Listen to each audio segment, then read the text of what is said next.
Bapa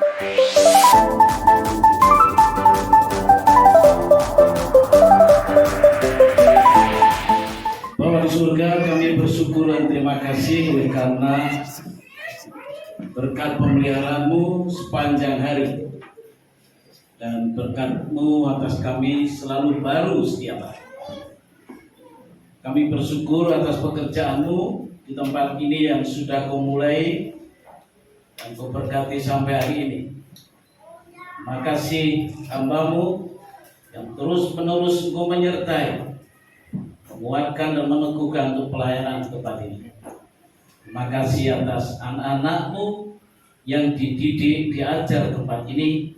Makasih atas semuanya itu. Kami telah memuji nama-Mu dan saatnya kami akan mendengarkan sabda-Mu. Katakan yang Tuhan mau katakan kepada kami. Kami siap mendengar dan mendengar untuk melakukannya. Hamba-Mu hanya mau mengatakan yang Tuhan ingin katakan. Itulah sebabnya dari awal sampai akhir pemberitaan ini kami serahkan kepada-Mu. Dalam nama Tuhan Yesus kami berdoa. Amin. Silakan sudah kembali. Salam. Saudara masih hidup? Salam. Itu pertanda masih hidup. Tadi sudah disebutkan nama saya Immanuel Sukarti. Saudara tahu artinya itu? Immanuel itu artinya Tuhan menyertai, Su itu baik, Kardia itu hati. Jadi Immanuel Sukarti itu artinya Tuhan menyertai saya yang baik hati. Itu Pak Ferdinand paling tidak percaya.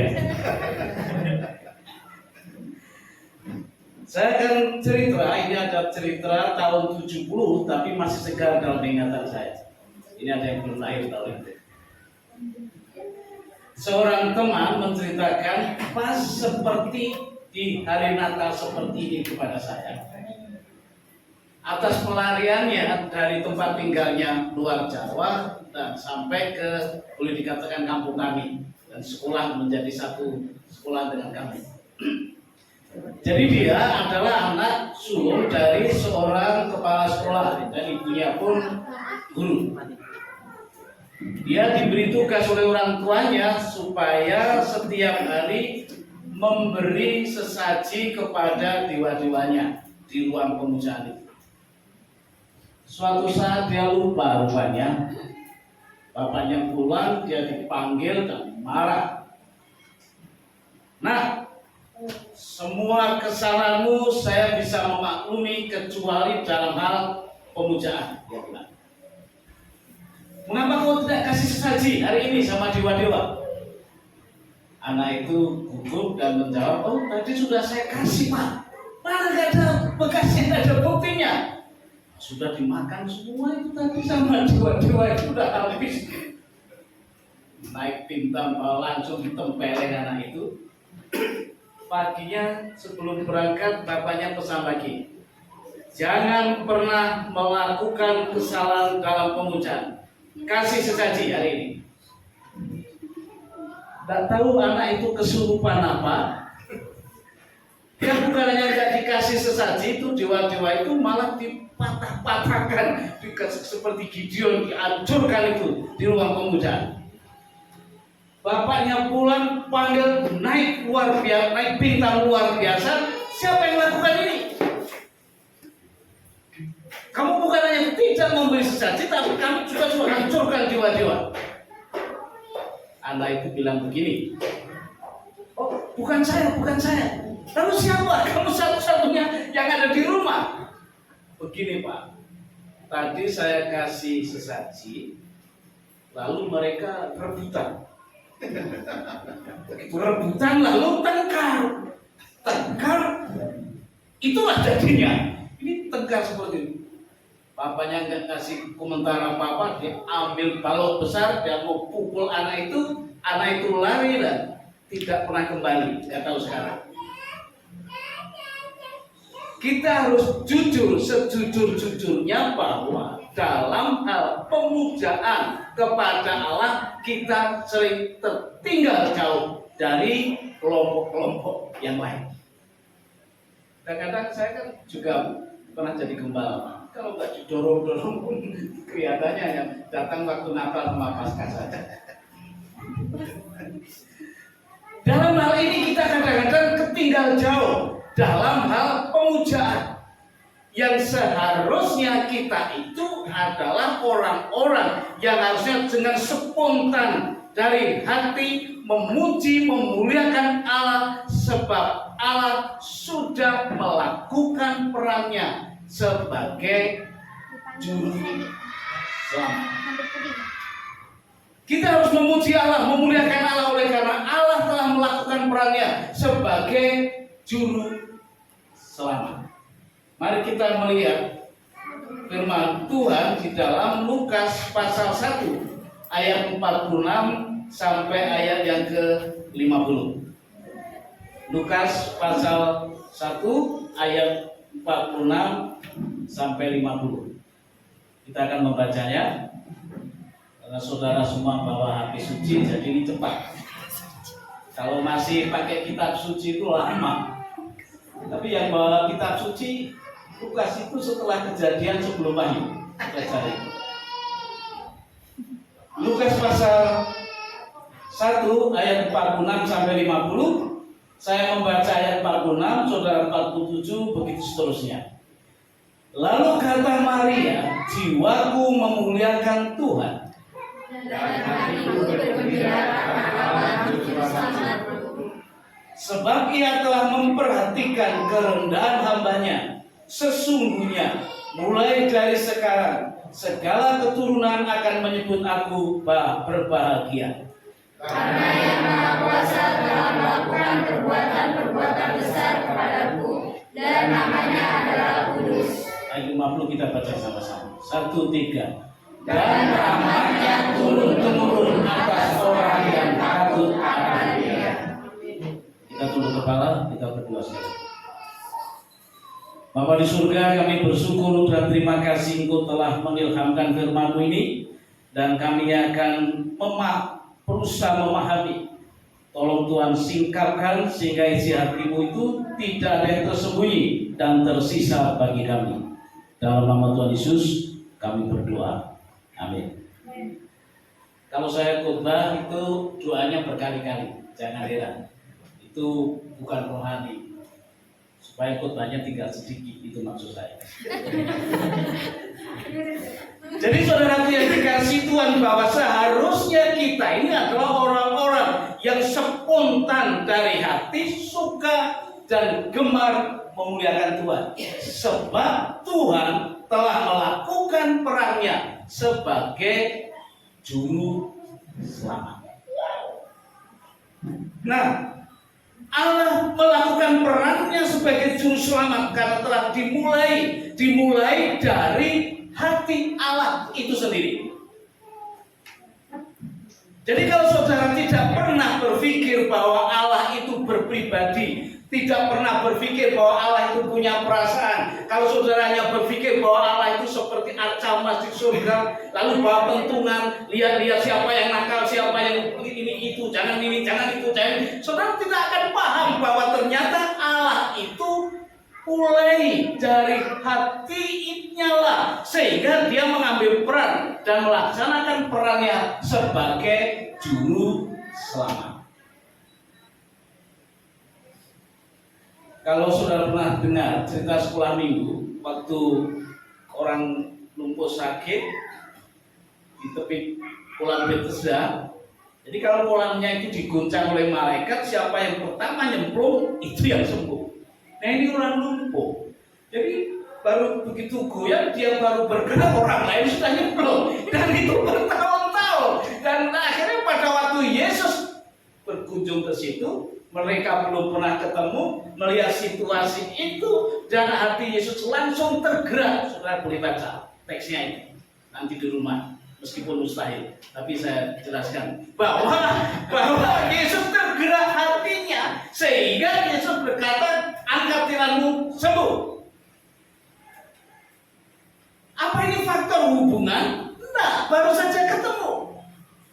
Jadi tolong saudara bahwa kita sering berpikir dia Allah, dia bapak kita, kita anaknya pasti tahu dengan sendirinya. Bukan begitu, ini bukan masalah hubungan. Masalah memang dimulai dari hati Allah itu sendiri. Bahwa Allah mulai perannya sebagai juru selamat oleh karena dari hatinya sendiri. Coba kita lihat di situ. Lalu kata Maria, jiwaku memuliakan Tuhan dan hatiku bergembira karena Allah juru selamatku, sebab ia telah memperhatikan kerendahan hambanya.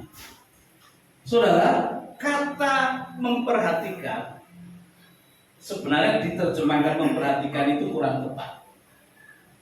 Saya cek terjemahan bahasa Inggris juga kurang tepat. Saya cek dalam bahasa Jerman, saya tidak tahu. Lalu saya cek dalam bahasa Perancis, semakin tidak tahu. Nah, ternyata akhirnya saya cek dalam bahasa Jawa. Nah, ini. Ternyata terjemahan yang paling akurat dan paling tepat adalah terjemahan bahasa Jawa. Jadi kalau Pak Ferdinand nggak bisa bahasa Jawa, pasti kurang memahami bagian ini. Nah, Gembala Jawa sama, saya dari kota, cuma ujung selatan dan ujung barat. Nah, kata yang dipakai untuk diterjemahkan memperhatikan itu, sudah tidak akan tahu, tapi akan saya coba sebutkan ya, soalnya percaya saja. Kata yang dipakai untuk menerjemahkan memperhatikan itu dalam bahasa Jawa adalah trenyo. Sudah tahu? Pasti tidak tahu kata trenyo itu. Ibu tahu kata trenyo? Sudah lupa. Trenyo itu adalah orang yang melihat situasi orang lain. Situasinya itu membuat hatinya itu luluh lantak, seperti diiris-iris, lalu tercurah air mata sampai kering air matanya, dan itu yang diterjemahkan memperhatikan, sehingga kurang tepat. Tepatnya adalah ternyo, dan paling dekat dalam bahasa Indonesia adalah iba. Sebenarnya, tapi itu belum tepat-tepatnya kata iba itu. Jadi Allah iba melihat dalam konteks teks ini Maria, situasi kondisi Maria itu membuat hati Allah ternyo, membuat hati Allah iba. Kenapa? Sebab sebagai orang Yahudi, ini tradisi Yahudi kuno, bahwa wanita itu manusia nomor 2. Itu Yahudi kuno. Kalau manusia nomor 2 itu tidak punya anak laki-laki, menjadi manusia nomor 3 kelasnya. Kalau wanita tidak punya anak sama sekali, ini Yahudi ya, bukan kita, itu manusia kelas 4, tidak ada harganya sama sekali. Nah, ketika malaikat Gabriel ketemu Maria dan langsung menyapa Maria dan berkata, Mar, panggilannya Maria itu Mar. Saya diutus oleh Allah dan saya akan memberitahu berita besar kepadamu bahwa kamu akan mengandung dan akan melahirkan seorang anak laki-laki, dan itu juru selamat. Singkatnya seperti itu. Ini betul-betul membuat Maria kontan, memuji Tuhan, memuliakan Tuhan oleh karena Allah ternyuh dengan situasinya dan langsung memberikan pertolongan, orang mengangkat dia dan Maria bersukacita. Itu konteks nyanyian ini. Tetapi dalam seluruh kitab Lukas, Injil Lukas, lebih jauh dari itu. Allah iba, Allah ternyuh melihat situasi kondisi kita manusia yang dikandung dalam dosa, dilahirkan dalam dosa, dibesarkan dalam dosa, berhakikat dosa, lalu manusia bersimbah dosa, berlumuran dosa, berkecimpung dalam dosa, dan upah dosa adalah maut. Manusia selalu gagal menolak dosa dan selalu tidak sanggup berbuat baik. Itu anak-anak di bawah itu nanti sampai rumah kau lihat saja. Gak usah diajari mencuri, gak usah diajari bohong, gak usah diajari dosa. Anak-anak semua lulus sarjana dosa. Betul? Betul kan? Betul. Nah, itulah sebabnya hati Allah iba, hati Allah ternyuh. Sebab semua manusia yang dilahirkan di dunia sesungguhnya hanyalah orang-orang yang antri untuk binasa. Itu sebenarnya yang membuat hati Allah iba atau ternyuh itu. Nah, karena hati Allah iba ternyuh melihat manusia semua yang dilahirkan di dunia sesungguhnya hanya antri binasa. Lalu Allah mengambil langkah konkret, Allah mengambil langkah raksasa, menjelma menjadi manusia, datang ke dunia melalui Maria. Itu artinya Allah melakukan proses penyelamatan sebagai juru selamat dimulai dari hati Allah itu sendiri. Jadi saudara, mungkin sore ini Allah ternyuh melihat keuangan saudara. Mungkin. Allah iba melihat rumah tangga kita. Mungkin. Allah ternyuh melihat pekerjaan kita, pelayanan kita, usaha kita, masa depan kita. Tapi percayalah bahwa Allah tidak pernah ada yang kelewatan dari pandangannya. Dan hati Allah iba ternyuh berpusat pada situasi kita. Itu dalam konteks Maria. Saya menikah, Pak Ferdinand menikah tahun berapa? 93. Oh, belum lama.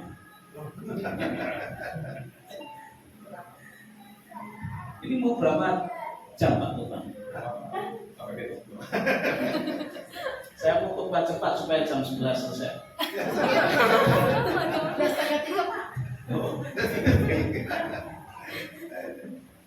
Saya menikah tahun 88. Nah, saya mau cerita sedikit. Ini yang belum menikah bisa tiru ya. Saya arisan, menikah itu arisan. Jadi kami bertiga, Pak Sundut, Pak Nur, dan saya. Beliau kenal baik dengan orang-orang itu. Kami arisan, siapa yang menikah duluan dibiayai 3 orang itu maksudnya. Nah celakanya dulu kan saya itu nggak laku-laku gitu loh. Jadi saya biayai 2 manusia itu akhirnya. Nah begitu saya menikah, sebenarnya saya sudah nabung, tapi ada orang mau ke rumah saya pinjam uang. Saya bilang nggak ada uang kecuali ini persiapan menikah. Dia tetap saya nggak mau pulang kalau tidak Mas abang pinjemin. Ya terpaksa saya pinjemin. Pas hari hanya batang hidungnya pun tidak kelihatan. Tapi saya tenang sebab saya punya arisan. Lalu saya datang ke Jogja naik bus, datang ke tempat satu teman dan yang salah satu dari mereka, saya mau menikah. Oh, puji Tuhan, akhirnya ada wanita yang sial mau sedang kamu. Kapan itu? Kapan? Ini bukan masalah kapan. Nih, kita akan arisan. Lalu dia diam. Ayo ke kamar. Saya pikir diambilkan uang. Diajak berlutut di kamar. Dia berdua sampai nangis-nangis. Kalau berkata, setelah ambil, aduh, aku juga punya uang sepeser pun. Saya ini sudah di ultimatum yang punya rumah. Kalau dalam 3 hari nggak bayar, saya diusir.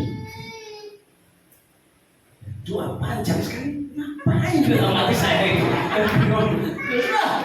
Nah, lalu saya ke tempat satunya lagi, yang teman yang saya punya. Saya temui. Dia sudah tahu, dia sudah kabur duluan sebelum saya datang. Teman saya iba, ternyuh, tetapi tidak berdaya sama sekali. Memang percuma apapun usaha kita dan harapan kita kepada manusia seiba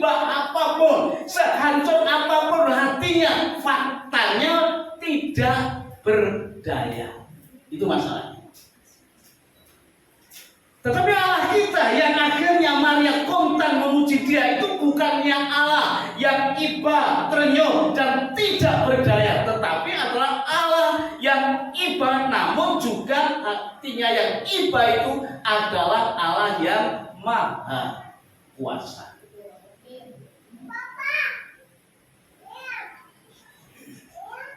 Di sana dikatakan, sebab Ia telah memperhatikan kerendahan hamba-Nya.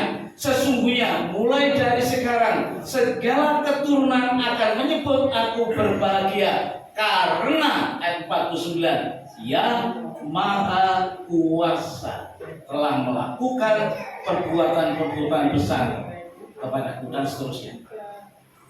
Jadi bukannya Allah yang akan mengecewakan kita, bukan. Ini bukan Allah yang hanya berhenti iba, ternyuh, dan tidak berdaya, tidak bisa melakukan sesuatu penyelesaian, bukan. Ini Allah yang ternyuh itu adalah Allah yang iba, ternyuh, dan maha kuasa.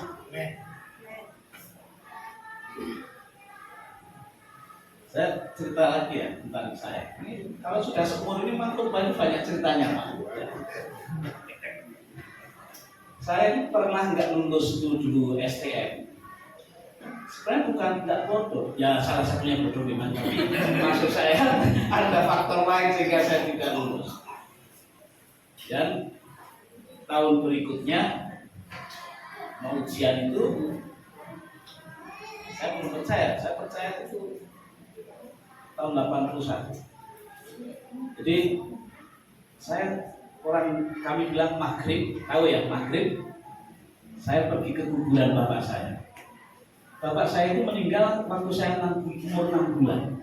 Jadi sudah harus kasihan lah dengan saya.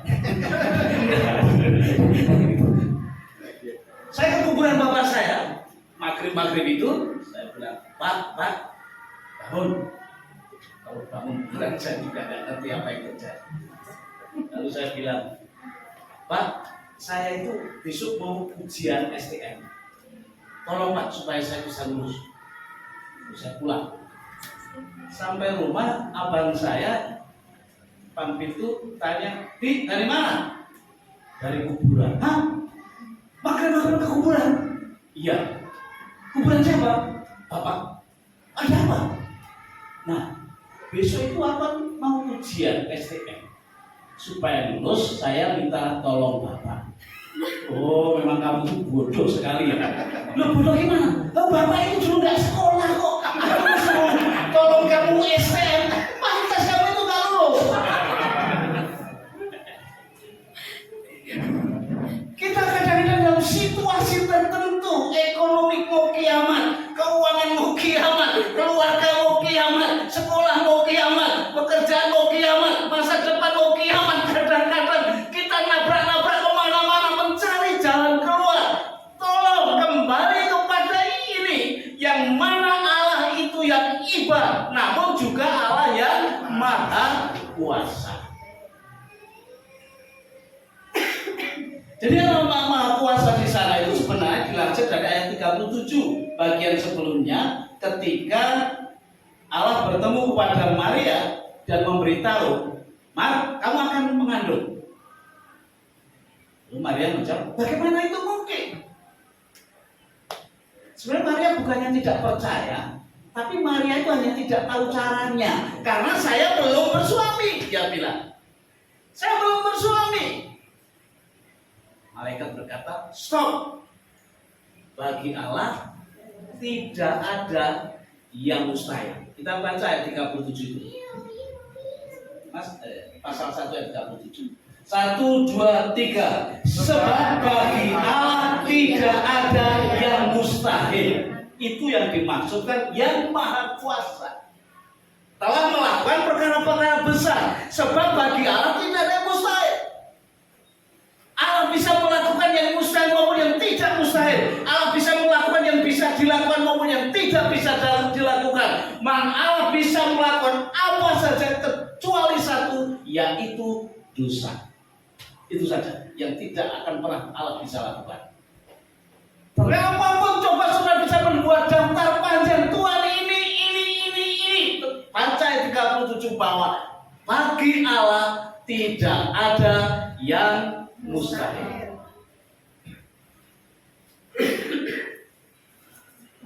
Ayat sebelumnya, malaikat yang sama ketemu sama Zakaria. Zakaria itu pendeta kalau sekarang. Sudah tua, sudah ompong, istrinya Elisabeth itu juga sudah tua. Lalu Gabriel datang, Zakaria, mana istrimu? Di belakang, suruh ke sini. Elisabeth, ini panggilannya.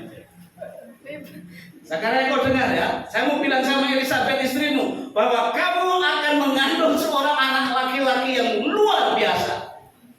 Zakaria ketawa setengah mati. Karena sudah ompong kan. Bagaimana mungkin kalau dulu waktu saya masih perkasa, saya bisa percaya.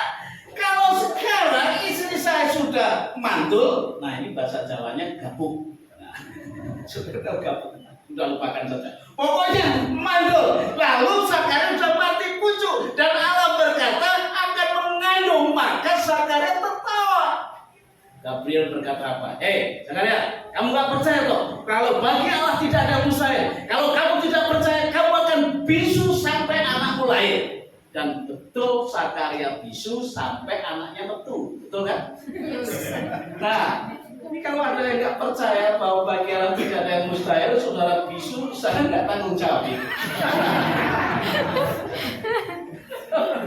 Jadi harus percaya ada dua fakta di sini, belum lagi nanti Abraham dan lain sebagainya bahwa bagi Allah tidak ada mustahil itu. Kalau ada orang bilang kenapa harus Yesus datang, bagi Allah tidak ada yang mustahil. Kenapa bisa mengandung tanpa suami, bagi Allah tidak ada yang mustahil. Kenapa bisa bagi Allah tidak ada yang mustahil. Pokoknya semua jawaban bagi Allah tidak ada yang mustahil.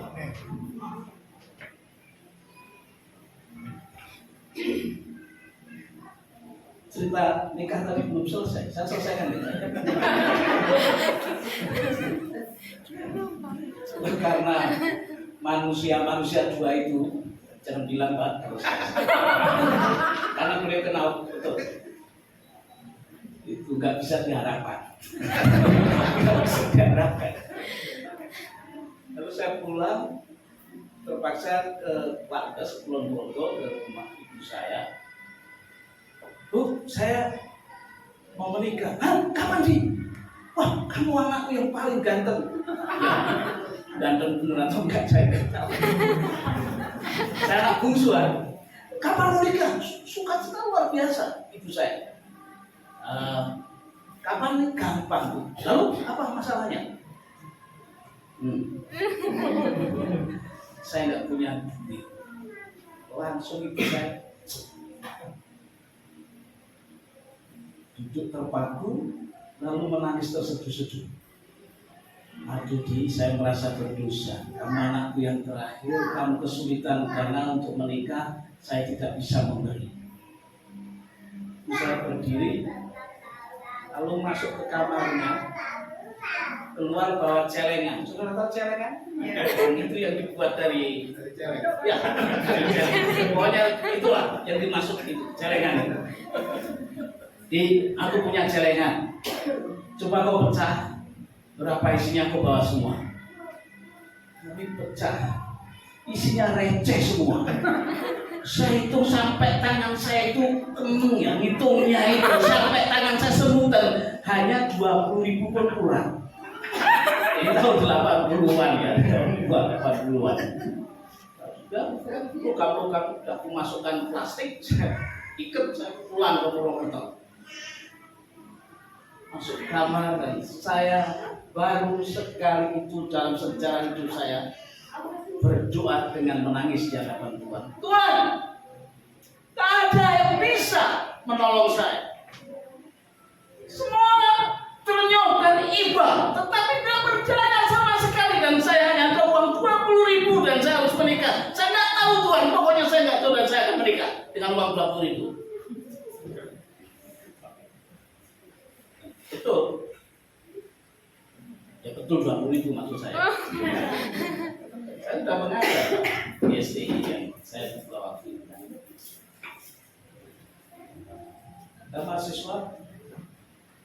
kebetulan dokter gigi, nanti saya juga dokter gigi. Pak Karti, jadi nikah kan? Ya jadi no, saya bilang. Di mana? Ya di sini. Di kampus ini maksudnya enggak di Purwokerto. Sudah ada gedungnya? Belum. Saya bayar gedungnya. Lalu ada lagi, saya sudah ada konsumsi? Belum, saya bayar cateringnya. Kapan? Dirias di mana? Mungkin enggak riasan diri. Oh jangan Pak, ini kayak apa kalau rias sendiri? Sudah, saya yang bayar ongkos rias sama mobil teman saya sekalian. Semua terpenuhi. Begitu selesai nikah, sisa uang bisa untuk sewa rumah 2 tahun. Bagi Allah tidak ada yang mustahil. Masalahnya apakah saudara sanggup mempercayainya dengan situasi yang sekarang ini? Dengan situasi keuangan saudara, dengan situasi kesehatan saudara, dengan situasi lingkungan saudara, dengan situasi masa depan saudara, situasi apapun yang sedang terjadi, apakah saudara sanggup mengimani, mempercayai bahwa bagi Allah tidak ada yang mustahil?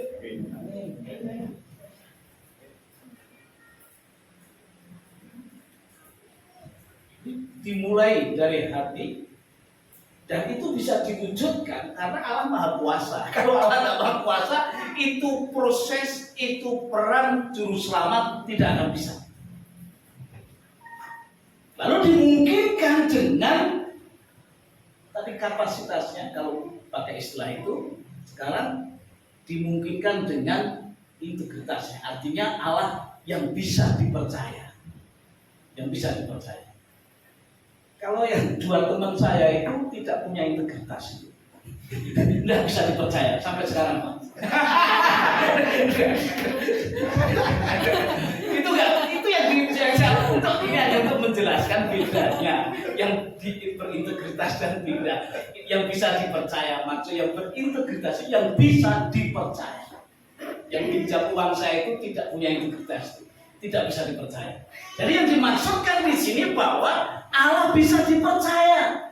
Artinya Allah akan melakukan yang dikatakan, Allah memenuhi yang dijanjikan, Allah bisa memenuhi yang dikatakan, Allah bisa memenuhi apa yang dijanjikan, dan itu yang disebut integritas, dan itu yang disebut bisa dipercaya. Nama saya itu depan kan ada IM-nya Pak. IM Immanuel Soekarno. Anak saya sering lecek Pak. IM apa ya yang munafik? Kok bisa? Katanya mau Natal mau jalan-jalan. Mana jalan-jalannya? Mana? Nah, itu tinggal depan rumah ada jalan kok jalan. Nah, itu tidak berintegritas. Tidak bisa dipercaya. Saya tidak bisa dipercaya. Itu yang saya maksudkan integritas. Tidak bisa dipercaya. Tetapi Allah bisa dipercaya. Difirmankan setebal Alkitab itu semua firman Allah, dan Allah sanggup memenuhinya. Allah sanggup memenuhi apa yang dikatakan, Allah sanggup memenuhi apa yang dijanjikan. Dan itu yang disebut integritas, dan itu yang disebut bahwa Allah bisa dipercaya. Kita lihat di sana, yang Maha Kuasa telah melakukan perkara-perkara besar. Nah, sebenarnya perkara-perkara besar yang dimasukkan di sana adalah bahwa Allah telah membuatnya Maria bernilai, berharga.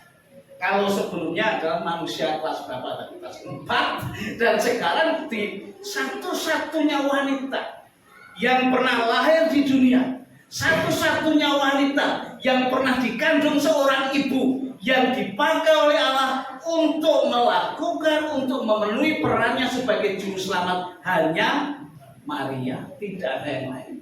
Itulah yang dikatakan dia telah melakukan perkara yang besar. Dia telah menjadikan bernilai, dia telah menjadikan berharga, dan ini pun akan dilakukan untuk Anda kalau Anda mau dan Anda mempercayai bahwa Allah itu iba, dan Allah Maha Kuasa, dan Allah bisa dipercaya.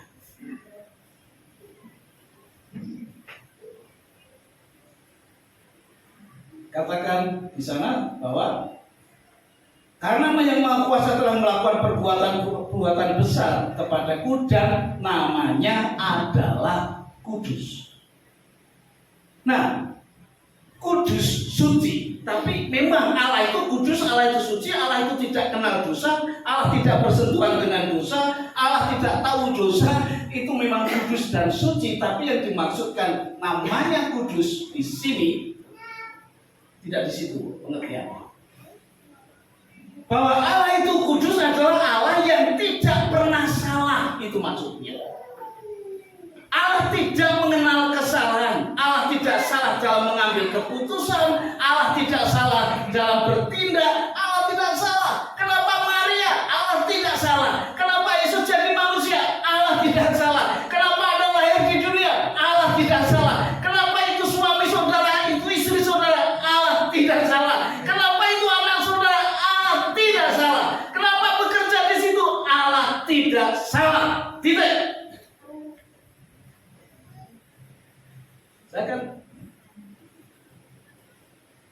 Saya tulis buku yang ke-7 kalau nggak salah itu apa yang harus Anda ketahui sebelum menikah.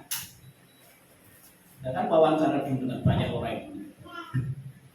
Hampir semua yang saya wawancarai merasa salah menikah. Apa itu? Kecuali Pak Ferdinand. Hampir tidak semua. Harus tahu bahwa Allah tidak salah. Kalau sudah disatukan, ditemukan apapun modelnya orang itu, Allah tidak salah. Anda tidak bisa memilih anak mau nggak mau itu anak saudara, dan itu tidak salah. Anda tidak bisa memilih orang tua mau nggak mau itu orang tua saudara, dan Allah tidak salah. Allah tidak salah. Namanya adalah kudus, artinya tidak pernah melakukan kesalahan sama sekali. Namanya adalah kudus, maksudnya adalah bahwa nama itu sesuai dengan keberadaan. Nah, misalnya begini. Nama saya itu, marga saya itu kan Ceng. Itu kan satu ukuran. Cendek maksudnya, cendek. Marga saya Ceng. Jadi panggilannya, kalau di rumah, di Jogja itu saya Ceng. Kalau Ceng. Ya karena memang tinggi saya cuma 155. Jadi apa nama saya Ceng itu betul-betul sesuai dengan keadaan saya, itu maksudnya. Kalau saudara panggil saya si Jangkung, itu penghinaan. Itu penghinaan. Sebab itu penghinaan. Nah, kalau Allah yang namanya kudus, karena memang Allah betul-betul kudus, artinya tidak pernah melakukan kesalahan.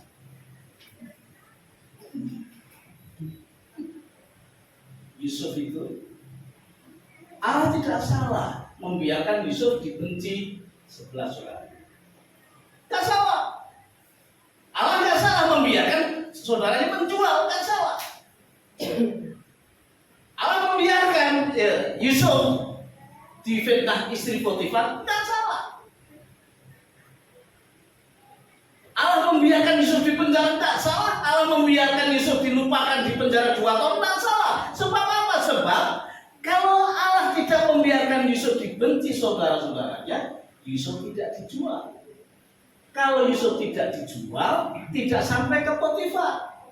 Kalau tidak difitnah istri Potifar, dia nggak masuk penjara.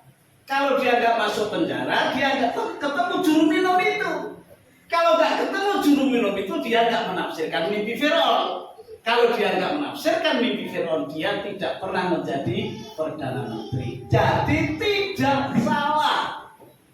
Tuhan, kenapa ini begini? Tidak salah. Allah tidak salah. Tuhan, kenapa begitu? Allah tidak salah. Pokoknya kalau Allah membiarkan itu terjadi, jangan bertanya Tuhan, kenapa? Jangan bertanyalah Tuhan, apa maksudmu bagi saya? Dan Yusuf terus bertanya, apa maksudmu? Apa maksud dijual? Apa maksudmu? Masukkan sumur? Apa maksudmu? Difitnah? Apa maksudmu? Sampai dan di penjara ketemu juru minum, diartikan mimpinya. Kalau nanti kamu keluar, beritahu Firaun ya bahwa saya itu difitnah supaya saya dikeluarkan. Dia keluar, dia dilupakan. 2 tahun dilupakan.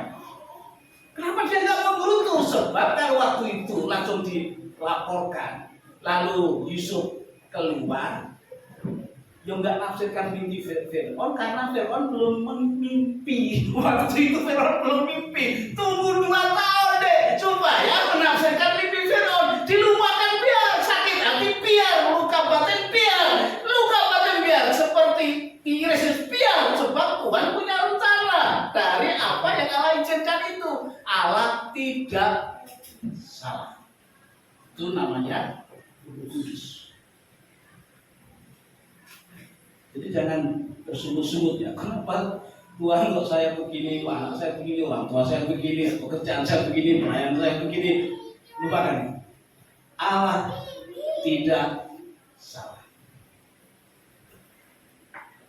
Karena yang Maha Kuasa telah melakukan perbuatan-perbuatan besar kepadaku dan namanya adalah kudus, dan rahmatnya turun-temurun atas orang yang takut akan Dia. Ini itu kata saya kedua. Jadi kenapa Allah bisa dipercaya? Karena memang Dia tidak pernah salah. Lalu yang kedua tidak pernah salahnya, yaitu tugasnya itu bisa dipercaya itu karena rahmatnya. Nah, kata rahmat itu artinya gemar berbuat baik. Jadi bisa saudara percaya sebab tidak tergantung persembahan kita. Bukan berarti persembahan semaunya, bukan itu maksudnya. Tapi seandainya ada gagal ini yang atau itu bukan penentu Allah berrahmat atau tidak. Sebab rahmat itu artinya gemar berbuat baik. Jadi Allah memberkati bukan balas budi kepada saudara. Kadang-kadang kita, Tuhan saya sudah setiap minggu ke gereja, tapi kenapa usaha Allah tidak bayar hutang budi? Tidak, Allah tidak hutang budi pada siapapun. Kadang-kadang orang hanya kasih pengemis di jalan aja sudah minta Tuhan memasukkan ke surga. Apa hubungannya? Nggak ada. Nggak ada itu. Kalau dia hubungannya adalah rahmatnya itu loh, gemar berbuat baik itu karena iba, tapi dia sanggup melakukannya, dan itu karena apa? Karena gemar berbuat baik. Manusia, saudara, yang lahir seangkatan saya itu kenal menimba sumur, apa itu? Ambil sumur dengan ambil air dari sumur dengan timba. Pernah tahu itu kan? Pemazmur berkata manusia sebenarnya seperti setitik air jatuh dari timba. Pada waktu saudara mengambil air di sumur dengan timba, perhatikan pasti ada yang netes-netes itu, betul? Apa saudara, ada yang netes, ini harus saya turunkan lagi supaya untuk ambil yang netes lagi. Ada yang netes, turunkan lagi, begitu? Nah, artinya bisa dilupakan begitu saja. Jadi manusia itu sesungguhnya bagi Allah, kalau Allah mau supaya Allah, saudara tahu bahwa bagi Allah sebenarnya manusia itu bisa dilupakan begitu saja. Kalau Allah mau, tidak harus menjelma menjadi manusia dan mati di kayu salib, tidak harus itu kalau Allah mau. Tapi karena Allah iba, Allah sanggup, dan Allah gemar berbuat baik. Pemazmur kembali bilang manusia itu seperti setitik debu pada neraca. Sudah tahu neraca kan? Timbangan. Kalau saudara beli beras misalnya ditimbang, saudara perhatikan itu ada debunya enggak? Apa saudara protes, ini ada debunya, itu ulangi timbangnya, ulangi, begitu? Enggak kan? Lupakan saja, bisa dihapus begitu saja. Kalau Allah mau, itu manusia bisa dihapus begitu saja, dilupakan begitu saja, seperti sebutir debu dalam neraca. Kalau Allah mau, tetapi karena Allah gemar berbuat baik, Allah mengambil langkah konkret menjelma menjadi manusia. Kita peringati saat ini supaya kita tidak binasa. Saya mau tanya, kalau seluruh dunia tidak ada yang berdosa, hanya Anda seorang yang berdosa, Yesus datang enggak?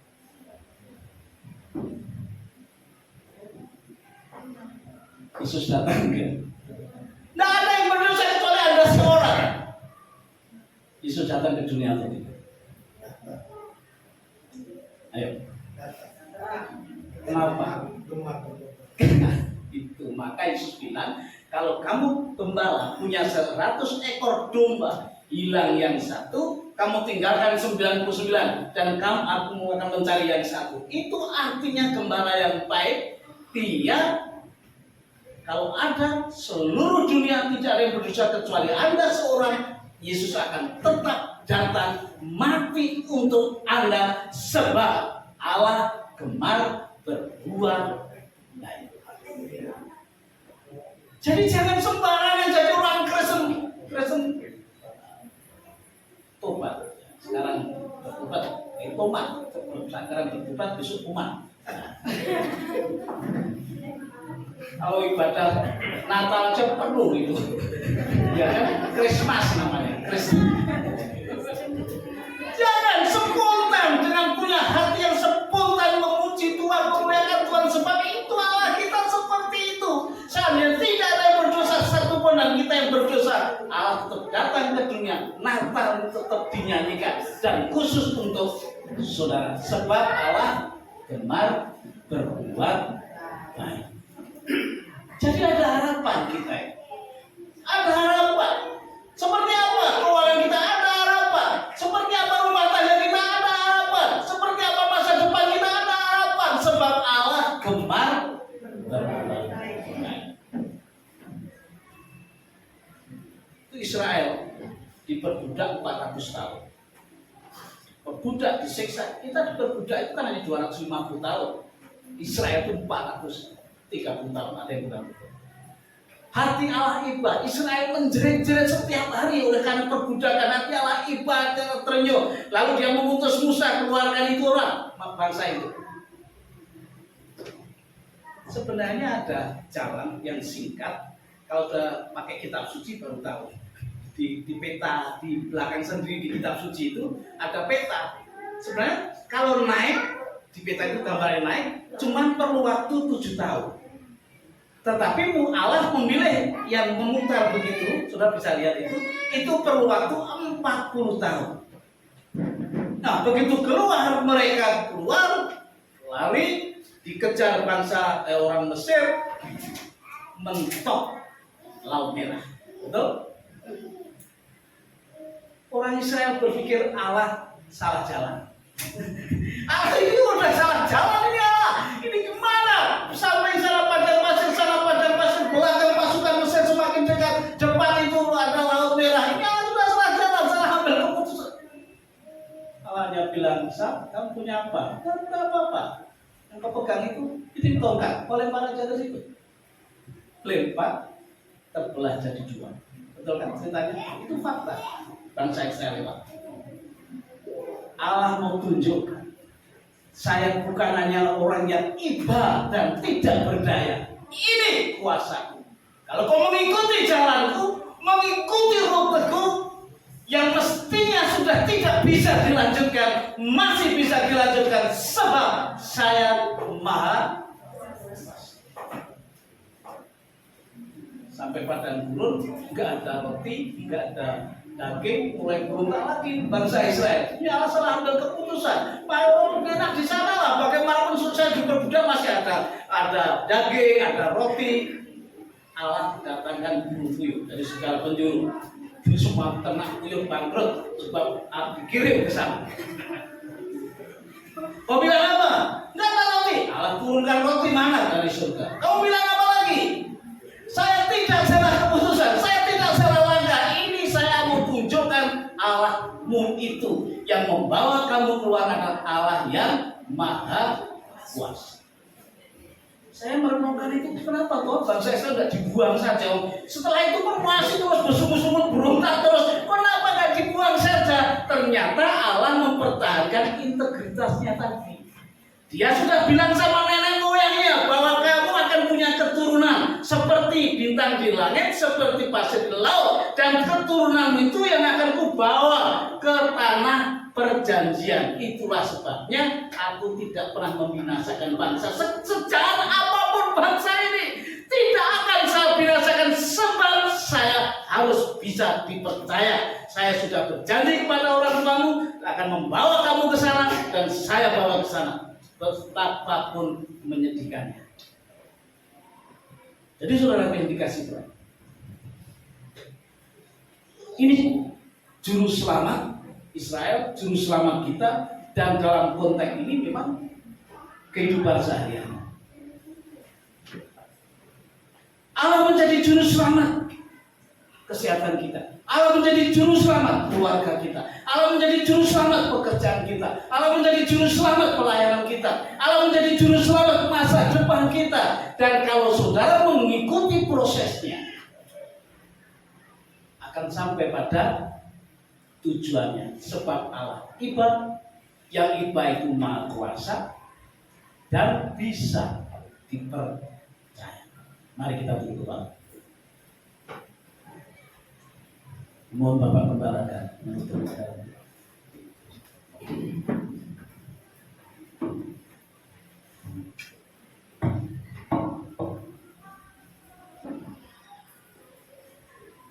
Mari kita berdoa. Bapa Surgawi, terima kasih untuk kebenaran yang telah Engkau singkapkan melalui hamba-Mu Bapak Pendeta Immanuel Supardi.